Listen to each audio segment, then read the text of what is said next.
Alam nyo ba kung saan ginagamit yung 13 ounce or 10 ounce na tarpaulin para sa inyong mga negosyo? Alright. So, ito yung una o kadalasang pinapagawa ng mga negosyante or yung mga ordinaryong mga nagpapagawa ng mga tarpaulin. Kumbaga, ito yung mga kadalasan o pinakamura na meron sa market. So, kapag wala naman masyadong gagamitin or panandalian lang ginagamit, yung mga ipapagawa nila ng tarpaulin, ito yung usually yung pinapasuggest namin.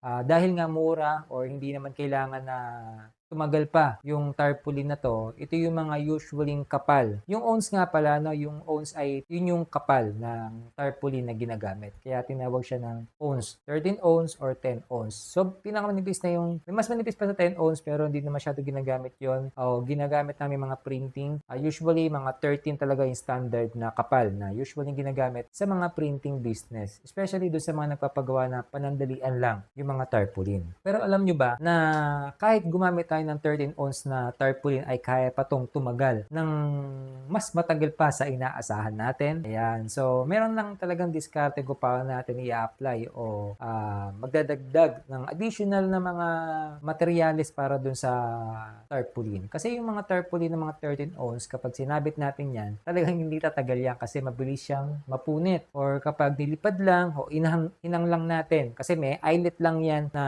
pinapalagay, hindi naman ganun talaga katibay o kakapal yung 13 ounce. So kapag hinangin lang na malakas yan or nagkaroon ng bagyo, talagang mapupunit yan. Ang isang solusyon natin dyan para mapatibay yung ganyang para mapatibay yung mga klaseng mga 13 ounce na tarpaulin na mga ipapagawa natin, ay lagyan na lang natin to ng mga frame. Pwedeng wood frame or metal frame. Ayan, para mas tumibay pa yung tarpaulin natin at mas tumagal. Pero yung mga 13 ounce kasi na mga tarpaulin, na mga standard na mga size or kapal, ay talagang kumukunat talaga siya or lumulutong katagalan. Pero kapag meron siyang frame, mas tumitibay kasi siya kasi nakapix na siya dun sa ganung shape o hulma. Kumbaga, mas tumitibay yung tarpaulin kasi mas kumukunat, tumitigas yung tarpaulin natin habang tumatagal. Pero kapag to ay nakasabit lang or palagi siya nagagalaw or nililipad, may tendency na magkulubot yan or mag-crack yung mga tarpaulin natin at dumating sa point na madali agad masira. So, yun